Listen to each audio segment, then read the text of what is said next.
Jujur saja, gaji UMR bukan untuk membuat kaya. Ia hanya cukup untuk bertahan hidup hari ini. Yang lebih menakutkan dari gaji kecil adalah menjadi tua saat tenaga habis.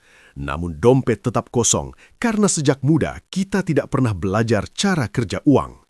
Kemiskinan masa tua tidak datang tiba-tiba. Ia tumbuh perlahan dari keputusan kecil yang kita anggap sepele. Lihat orang tua yang masih harus bekerja keras di jalanan. Mereka juga pernah muda dan bergaji pas-pasan. Bedanya, mereka diajari untuk pasrah, bukan berpikir. Hari ini, banyak orang menyalahkan pemerintah, bos, atau nasib. Padahal musuh terbesarmu ada di kepalamu sendiri yang percaya bahwa investasi dan bunga majemuk hanya untuk orang kaya. Video ini bukan untuk yang suka mengeluh. Ini untuk kamu yang sadar waktu terus berjalan dan setiap penundaan mendekatkanmu pada kemiskinan masa tua. Kalau kamu merasa tidak nyaman, itu wajar, karena perubahan selalu dimulai dari rasa tidak nyaman. Kesalahan berpikir paling mahal bagi orang bergaji UMR adalah satu kalimat sederhana. Nanti saja investasinya kalau gaji sudah naik. Kalimat ini terdengar logis, tapi sebenarnya mematikan. Karena kenyataannya, gaji boleh naik perlahan, tapi gaya hidup hampir selalu naik lebih cepat.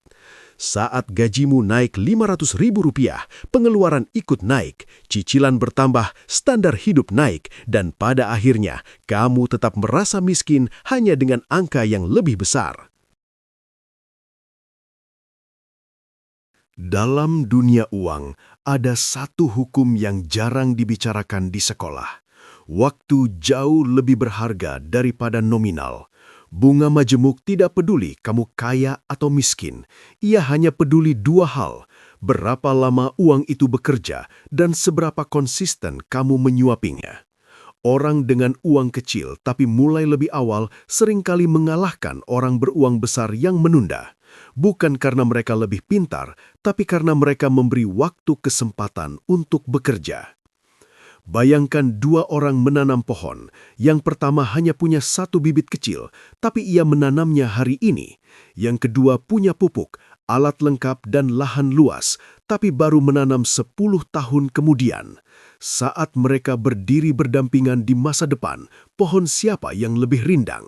Itulah realitas investasi. Menunggu uang banyak sebelum mulai bukan strategi. Itu alasan halus untuk menunda. Dan dalam permainan waktu, yang menunda hampir selalu kalah. Masalah utama orang dengan gaji UMR itu jarang soal tidak punya uang. Masalahnya adalah tidak sadar kemana uangnya pergi. Kamu sanggup beli kuota internet supaya bisa scroll TikTok atau Instagram berjam-jam setiap hari. Tapi ketika diminta menyisihkan 10.000 untuk masa depan, jawabannya selalu sama. Nggak ada uang. Itu bukan karena tidak mampu, itu namanya buta prioritas. 10.000 terdengar kecil, terlalu kecil sampai otakmu meremehkannya. Tapi justru disitulah jebakannya. Otak manusia selalu meremehkan hal kecil yang dilakukan konsisten dan melebih-lebihkan hal besar yang dilakukan sesekali. Kita merasa nabung harus menunggu angka besar supaya terasa. Padahal uang tidak bekerja dengan perasaan. Uang bekerja dengan matematika. Dan matematika tidak pernah berbohong. Sekarang dengarkan baik-baik. Rp10.000 per hari itu berarti sekitar Rp300.000 per bulan. Bukan angka heroik, bahkan terasa receh. Tapi ketika uang itu dimasukkan ke instrumen yang tumbuh 10-12% per tahun dan kamu lakukan selama puluhan tahun, yang bekerja bukan lagi uangmu, melainkan waktu. Tahun demi tahun, uang kecil itu tidak sekadar bertambah, tapi mulai melahirkan uang baru dari hasilnya sendiri. Di tahun-tahun awal, hasilnya akan terlihat mengecewakan, bahkan nyaris menghina. Angkanya kecil, grafiknya datar, dan tidak ada sensasi. Wah, di fase inilah kebanyakan orang menyerah dan berkata, percuma. Padahal justru di fase itulah fondasi sedang dibangun. Seperti menabung otot di gym, di awal sakit, sepi hasil, tapi menentukan bentuk tubuh di masa depan. Ingat ini baik-baik. Kebebasan finansial hampir tidak pernah dibangun dari satu keputusan besar. Ia dibangun dari kebiasaan kecil yang membosankan, diulang tanpa drama, tanpa pamer, tanpa tepuk tangan. Bukan soal kamu mulai dari 10.000, 2.000, atau 50.000. Soalnya cuma satu. Apakah kamu cukup dewasa untuk konsisten, atau kamu akan kembali kalah oleh kebiasaan kecil yang menghabiskan hidupmu diam-diam? Sekarang mari kita bicara lebih kejam. Banyak orang gagal bukan karena gajinya kecil, tapi karena mereka bergantung pada mood dan motivasi. Hari ini semangat, besok lupa. Bulan ini rajin, bulan depan menyerah. Padahal uang tidak butuh motivasimu. Ia hanya butuh rutinitas. Uang tumbuh bukan karena kamu terinspirasi, tapi karena kamu disiplin melakukan hal yang sama, bahkan saat kamu bosan dan ragu. Disinilah konsep kecil tapi lama menjadi senjata mematikan. Ketika kamu memaksa diri menyisihkan uang di awal, bukan dari sisa, kamu sedang memprogram ulang identitasmu. Kamu berhenti jadi orang yang berharap pada keajaiban dan mulai jadi orang yang membangun sistem. Sistem inilah yang membuat orang biasa bisa menyaingi orang bergaji besar yang hidup tanpa kontrol. Bayangkan, dua orang dengan gaji sama. Yang satu menabung kalau ingat, kalau ada sisa, kalau lagi niat. Yang satu lagi mengatur otomatis. Tanggal gajian, uang langsung dipisah sebelum sempat disentuh. 5 tahun pertama, bedanya hampir tidak terlihat. 10 tahun kemudian, jaraknya mulai terasa. 20 tahun kemudian, hidup mereka tidak lagi berada di level yang sama. Bukan karena kecerdasan, tapi karena kebiasaan. Inilah kenyataan pahitnya. Kebiasaan kecil yang kamu anggap sepele hari ini sedang menentukan apakah kamu akan bekerja karena pilihan atau bekerja karena terpaksa di masa depan. Setiap hari, kamu menunda Rp10.000. Kamu bukan cuma menunda investasi. Kamu sedang mencuri waktu dari dirimu sendiri di masa tua. Jadi jangan tanya apa bisa kaya dari uang kecil. Pertanyaannya adalah, apakah kamu cukup konsisten untuk membiarkan waktu bekerja untukmu? Karena dalam permainan ini, yang menang bukan yang paling besar memulai, tapi yang paling lama bertahan. Dan bagi orang bergaji UMR, inilah satu-satunya cara adil untuk melawan nasib tanpa harus menunggu keajaiban. Kebanyakan orang merasa aman saat uangnya diam di tabungan. Angkanya tidak berkurang, saldo terlihat stabil. Secara psikologis, itu terasa menenangkan. Tapi justru disitulah bahayanya. Karena ketika uangmu tidak bergerak, ada satu kekuatan tak kasat mata yang sedang bekerja tanpa izinmu, dan arahnya selalu merugikanmu. Namanya inflasi. Inflasi itu seperti rayap. Ia tidak merobohkan rumah mie dalam semalam, tapi pelan-pelan menggerogoti pondasinya. Harga beras naik. Biaya kontrakan naik, ongkos sekolah naik. Sementara uangmu yang aman di tabungan tetap diam, seolah-olah membeku di waktu. Tahun ini kamu masih bisa beli banyak hal. 5 tahun lagi kamu mulai merasa sempit. 10 tahun lagi kamu sadar satu hal pahit. Uang yang sama tidak lagi punya daya beli yang sama. Disinilah banyak orang keliru. Mereka berpikir selama uang tidak berkurang berarti aman. Padahal kenyataannya, uangmu memang tidak berkurang secara angka, tapi nilainya menyusut setiap tahun. Kampanye bunga tetap bekerja, tapi arahnya melawanmu. Efek bola salju tetap terjadi, hanya saja saljunya mengecil, bukan membesar. Kalau kamu bergaji UMR dan memilih membiarkan uangmu diam, itu sama saja dengan berjalan di eskalator yang turun sambil berharap bisa sampai ke atas. Kamu boleh melangkah pelan, tapi arah sistemnya sudah melawanmu. Tanpa disadari, setiap tahun kamu bekerja lebih keras hanya untuk mempertahankan standar hidup yang sama, bukan untuk naik level. Karena itu, pertanyaan pentingnya bukan lagi takut rugi atau tidak, tapi berani atau tidak membiarkan uangmu terus dimakan inflasi. Dalam dunia nyata, risiko terbesar bukan ketika uangmu bergerak. Risiko terbesar justru ketika uangmu diam, sementara harga hidup terus berlari meninggalkanmu. Setelah kamu paham bahwa menyimpan uang saja sudah cukup untuk membuatmu miskin perlahan, pertanyaan berikutnya jadi sangat sederhana. Uangmu mau kamu bawa naik apa? Karena uang itu seperti penumpang. Kalau kamu taruh di kendaraan yang diam, dia akan tertinggal. Kalau kamu taruh di kendaraan yang lebih cepat dari inflasi, dia punya kesempatan untuk membawamu maju. Instrumen seperti reksadana, saham, atau surat berharga negara bukan alat sihir. Mereka hanyalah kendaraan.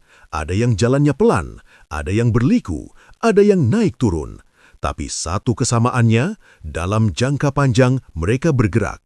Mereka memberi peluang uangmu tumbuh lebih cepat daripada kenaikan harga hidup. Tanpa kendaraan ini, kerja kerasmu hanya akan habis untuk mengejar garis start yang terus menjauh. Masalahnya, banyak orang gaji kecil terlalu fokus pada ketakutan jangka pendek. Takut rugi, takut merah, takut salah pilih. Tapi mereka lupa satu ketakutan yang jauh lebih berbahaya. Takut miskin di masa tua. Ketika kamu menunda karena takut fluktuasi, kamu sedang memilih resiko yang pasti. Nilai uangmu terus turun setiap tahun. Kuncinya bukan mencari instrumen paling hebat, tapi yang legam, terawasi, dan sesuai dengan nafasmu, bukan yang bikin deg-degan tiap hari. Justru untuk gaji UMR, ketenangan jauh lebih penting daripada sensasi. Uangmu harus bekerja diam-diam, sementara kamu tetap fokus hidup dan meningkatkan diri. Ingat ini, inflasi tidak pernah libur dan tidak peduli kamu siap atau tidak. Jadi, kamu punya dua pilihan, membiarkan uangmu terus berkurang nilainya dengan tenang atau memindahkannya ke kendaraan yang setidaknya memberi perlawanan. Dalam pertarungan ini, diam bukan netral. Diam adalah kalah perlahan-lahan. Sekarang kita masuk ke bagian paling jujur sekaligus paling menyakitkan. Alasan utama orang gagal bukan karena sistemnya salah, tapi karena prosesnya membosankan. Tahun pertama sampai tahun kelima dalam investasi hampir selalu terlihat seperti lelucon. Angkanya kecil, perubahannya lambat, tidak ada cerita heroik. Dan di fase inilah mayoritas orang berhenti. Otak manusia benci hal yang tidak memberi umpan balik cepat. Kita terbiasa dengan hasil instan, scroll dapat hiburan, pesan dibalas cepat, kerja lembur langsung dapat uang. Sementara investasi bekerja di dimensi waktu yang berbeda. Ia menuntut kesabaran tanpa tepuk tangan. Tidak ada validasi sosial, tidak ada rasa wah. Yang ada hanya grafik datar yang membuatmu bertanya, ini beneran jalan atau cuma buang waktu? Disinilah jebakan terbesar berada. Banyak orang menilai masa depan dari hasil jangka pendek. Mereka melihat 2-3 tahun pertama, lalu menyimpulkan gak ada gunanya. Padahal secara matematis itu memang seharusnya terlihat kecil. Compound interest belum bekerja penuh, uangmu masih pemanasan. Tapi kebanyakan orang tidak pernah bertahan cukup lama untuk melihat keajaibannya. Fenomena ini disebut the boring years, tahun-tahun membosankan yang menentukan segalanya. Tidak ada yang pamer di fase ini. Tidak ada yang terlihat sukses, tapi justru disinilah pondasi kekayaan dibangun. seperti air yang dipanaskan perlahan. Dari luar terlihat biasa saja, sampai satu titik kritis tercapai, dan semuanya berubah drastis. Masalahnya, 90% orang menyerah tepat sebelum titik itu. Mereka lelah, bosan, dan merasa tertipu. Mereka keluar dari permainan saat kurva hampir berbelok naik. Dan setelah itu, mereka menghabiskan sisa hidupnya berkata, investasi itu nggak cocok buat orang kecil. Padahal yang tidak cocok bukan investasinya. Yang tidak siap adalah kesabarannya. Sekarang, pahami ini dengan kepala dingin. Pertumbuhan uang tidak berjalan lurus, tapi eksponensial. Di awal kenaikannya hampir tidak terasa. Grafiknya seperti garis malas yang nyaris datar. Tapi justru karena itulah, kebanyakan orang salah menilai. Mereka mengira masa depan akan sama membosankannya seperti hari ini. Padahal, kurva eksponensial selalu menyimpan ledakan di ujungnya. Ada satu fase yang jarang dibicarakan, namanya the plateau of latent potential. Ini adalah jarak antara usaha yang kamu lakukan dengan hasil yang kamu lihat. Semakin panjang jarak ini, semakin banyak orang gugur. Mereka tidak sadar bahwa setiap setoran kecil sedang menumpuk energi, menunggu waktu yang tepat untuk melonjak. Keajaiban tidak pernah muncul di awal. Ia selalu muncul setelah cukup lama kamu terlihat tidak kemana-mana. Inilah mengapa konsistensi adalah harga mati. Bukan semangat, bukan motivasi, tapi keteguhan melakukan hal yang sama saat tidak ada bukti instan. Orang yang menang bukan yang paling pintar membaca grafik, tapi yang cukup keras kepala untuk tidak berhenti. Dalam investasi, keras kepala yang terarah jauh lebih berharga daripada kecerdasan tanpa disiplin. Jika kamu berhenti di tahun ketiga, kamu memang akan merasa benar tidak ada hasil. Tapi kebenaran itu semu, karena kamu berhenti tepat sebelum mesin utama bekerja. Ibarat mendorong batu besar di tanjakan, berat di awal hampir mustahil.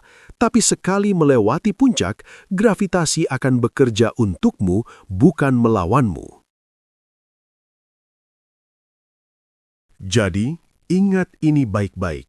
Kebanyakan orang tidak gagal karena mereka mulai terlambat, tapi karena mereka berhenti terlalu cepat. Dan bagi orang gaji UMR, satu-satunya cara menembus batas hidup biasa adalah bertahan melewati fase yang membosankan ini. Karena setelah titik kritis terlewati, hasilnya akan terlihat ajaib. Padahal itu hanya buah dari konsistensi yang kamu bayar mahal di awal. Sekarang, kita hentikan semua teori, semua motivasi, semua kata-kata manis. Mari kita masuk ke simulasi yang dingin dan kejam. Karena angka tidak pernah peduli pada perasaanmu. Bayangkan, dua orang dengan kondisi sama persis, gaji sama, instrumen sama, nominal sama. Satu-satunya perbedaan mereka hanya satu hal, waktu mulai. Si A mulai investasi di umur 20 tahun. Ia menyisihkan Rp500.000 per bulan. Tidak besar, tidak heroik. Ia lakukan selama 10 tahun saja sampai umur 30. Setelah itu, ia berhenti setor. Uangnya dibiarkan bekerja sendiri tanpa ditambah sepeser pun sampai ia berumur 50 tahun. Banyak orang akan menertawakan pilihan ini. Ngapain berhenti?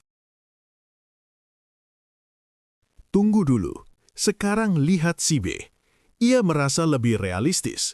Ia berkata, nikmati muda dulu, nanti saja serius. Ia baru mulai di umur 30 tahun. Nominalnya sama, Rp500.000 per bulan. Tapi bedanya, ia jauh lebih rajin. Ia setor terus tanpa henti selama 20 tahun penuh, sampai umur 50. Secara logika awam, si B seharusnya menang telak. Setornya 2 kali lebih lama. Tapi hasil akhirnya justru menghantam ego banyak orang. Di umur 50, total uang si A yang cuma setor 10 tahun tetap lebih besar daripada si B yang setor 20 tahun. Kenapa? Karena si A membeli waktu lebih awal. Uangnya punya kesempatan lebih lama untuk berkembang secara eksponensial. Sedangkan si B, meski lebih rajin, memulai saat kurva emas sudah terlewat. Inilah kenyataan yang jarang diajarkan. Menunda 1 tahun saja bukan berarti kamu kehilangan 1 tahun setoran. Kamu kehilangan efek berlipat dari tahun-tahun berikutnya. Ratusan juta bisa lenyap hanya karena satu keputusan menunda. Jadi sekarang pertanyaannya sederhana dan tidak nyaman. Masih mau nunggu gaji naik atau mau mulai membeli waktu sebelum waktumu habis? Sekarang semuanya kembali ke kamu. Gaji UMR bukan hukuman mati untuk masa depan finansialmu. Ia hanya titik start dan banyak orang besar justru lahir dari titik start yang sempit. Yang membuat perbedaan bukan angka di slip gaji, tapi keputusan kecil yang kamu ulang setiap bulan. Kamu bisa terus hidup dengan pola lama dan berharap keajaiban datang, atau mulai membangun sistem sederhana yang bekerja saat kamu lelah, bosan, dan bahkan lupa.